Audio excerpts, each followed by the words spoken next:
The Transport Secretary says the planned rail strike next week will drive passengers away and risk workers' jobs rather than preserve them. Half of Britain's rail lines will be closed, at least during strikes by the Rail, Maritime and Transport Union on the 21st, 23rd and the 25th of June. Of course, the days between will also be heavily disrupted. During a speech at a train depot in North London this morning, Grant Shapps had this message. Appeal directly to rail workers, who I think are less militant than their union leaders. Don't risk striking.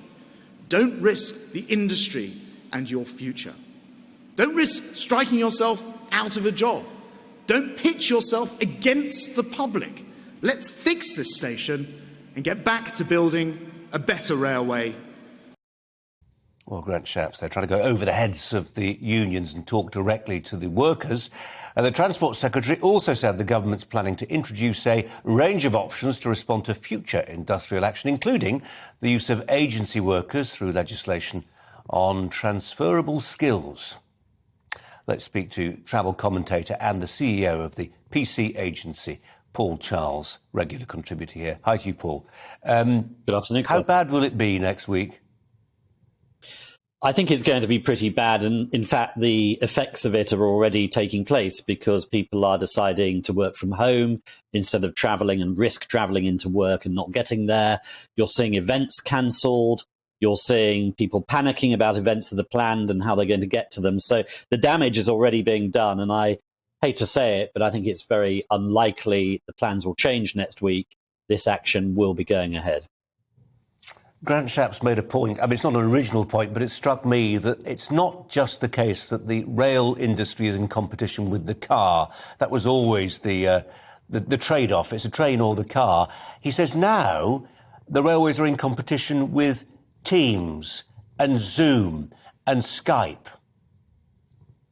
Yes, I completely agree with that, actually. I think that we've changed everything. Our habits of working have changed since the pandemic, the way businesses work, the way that bosses, such as myself, look after their staff and let them work from home more and more remote working. And actually, the unions in the rail industry have to adapt too.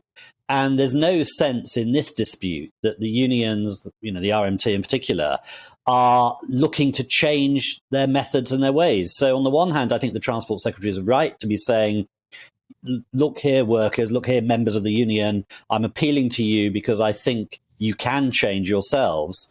But he is dialing up the rhetoric to an extent which is only going to annoy the unions further. And I can assure you, having worked with unions on negotiations in the past, when I was working at Eurostar in particular, the unions are not going to back down very easily at all. They will announce more dates after next week's strike. I don't think they're going to back down in terms of the rates they're looking for pay increases of 7-8%, particularly over the next 3 years. And this is going to be a protracted dispute. And when you dial up the rhetoric as a Transport Secretary and you say we're going to bring in agency staff potentially, I don't think, I'm afraid, that's going to work. It doesn't help the unions to come to the table. And from a training point of view and a safety point of view, it's very difficult to do anyway, to bring in agency workers for a job that is all about safety. Absolutely get that. Paul, I just wonder, though, on your point that you don't want to dial this up, I just wonder how you render the RMT any more militant than they currently are. In the space of 3 years, do you know how many times they balloted for strike action? Over 200 times. This is a union which will metaphorically cross the road for a strike. Yes, they are a militant union. There's no doubt they're one of the most extreme, but that's arguably why they have been successful in their eyes. They have managed to bring management to the table on many occasions and maybe not get the pay increases they've sought, but they've certainly managed to reach a compromise. And whether you agree with their tactics or not, they cause damage to the economy, but they have been successful by continuing to reach members, to continuing to get their members to support them. And you only have to look at the turnouts in many of those ballots. And they're strong. They are very strong turnouts indeed. So their members are behind them. And I think you'll find they will strike hard next week. and then they'll reassess and work out if their members can afford, from a cost of living point of view, not to be getting their pay for several more days. But I think you'll find this does become a more protracted dispute. Paul Charles, good to talk to you. Thanks very much indeed. Well, we're also joined here in the studio by Peter Hitchens, columnist at the Mail on Sunday. He wrote a column in today's Daily Mail, actually, there it is, arguing the rail row is down to the government, successive governments, and not necessarily the unions. He's here in the studio to explain a bit more on what he's saying in that column. You do make the point, Peter, if you don't mind me saying, almost nostalgically, that back in the 70s, things were pretty good if you were commuting from Oxford to Paddington. Well, I mentioned there were many things that were better about the railways then. There's all kinds of silly lies told about British Railways when it was nationalised industries, which aren't true, and I recall how untrue they were from personal experience. It's quite amusing to see Grant Shapps, the Minister for E-Scooters, claiming that he's worried that the rail unions and their strikes will drive passengers away from the railways. The British government, particularly the Transport Department under its various names, which has always been a ministry for roads and cars, has been driving passengers away from the railways systematically, brutally, and at great cost since the 1960s, when they shut down large parts of the railways. Examine this with logic for a moment. What they said, on the advice of a rather stupid businessman called Richard Beeching, was that the smaller railway lines, which fed the bigger ones, didn't make a profit. Well, do you know what? Acacia Avenue doesn't make a profit, and the B4029 doesn't make a profit. That's not what they're there for. They're there to provide a transport system. And if you shut them down, people couldn't get from their homes to the big roads. That's what happened with the railways. What everyone has learned since 1963 is that railways are actually the most civilized, efficient, energy efficient, particularly form of transport, and the most environmental form of transport known to man, both in urban and rural transport. We were mad to close them, and we're mad to run them in the way that we have. The form of privatisation chosen, I'm against privatisation anyway, the form chosen in this country must have been chosen by someone in a delirium. You couldn't have found anything more guaranteed to make the railways work worse than they did before. I've been travelling on them all this time. They've been through an explosion of passengers. That's not because they were privatised. It's because people were forced by house prices into long-distance commuting. And 10 million more people have moved here in the last 20 years. Yeah, the railways in this country need, above all, huge amounts of investment. What I propose is a treaty of Clapham Junction between the government and the people and the railway unions, in which we rebuild all the railways we stupidly ripped up in the 60s. In return, the unions stop striking. But I always do find the sight of well-off middle-class people complaining that railway workers get well paid slightly distasteful. Oh.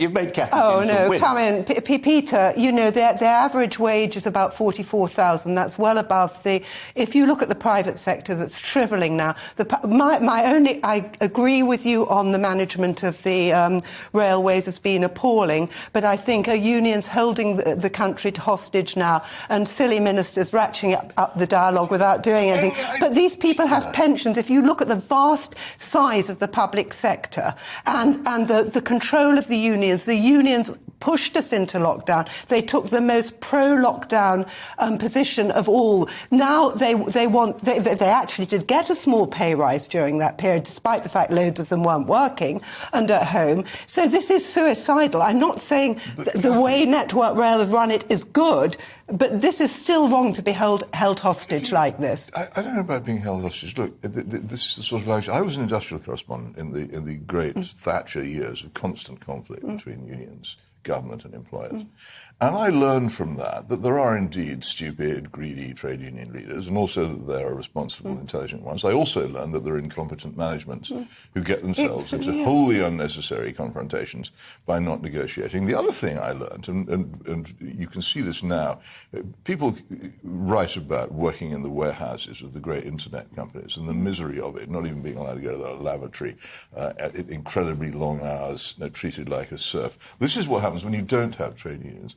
No conservative person also can be against trade unions after seeing the huge importance of the freedom to withdraw labour in Poland in 1980. Every conservative person admires Lech Wałęsa and the shipyard strikes in Gdansk. That was an assertion of the freedom to withdraw labour, which is one of the essential freedoms of man. And I will not be against it anywhere, having seen that. And it's an important part of a free and civilized society. It can be abused. But quite why all the ire is directed... I've had far more disruption inflicted on my railway journeys by railway management than I ever had by any union.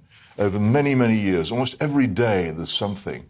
On occasions, I'm actually... You're sitting on a train, you're ordered off it by shouting men. Would you be because prepared it's to been pay higher diverted. taxes to pay for that nationalisation and the Yes, reversal of Beeching's acts? When you say that, I would love to see taxes diverted from the many stupid and useless things which they're currently spent on onto that purpose. I believe the reconstruction of a proper, not as stupid high-speed trains, but of proper medium-speed trains, connecting up all those market towns that had their stations removed, and the countryside.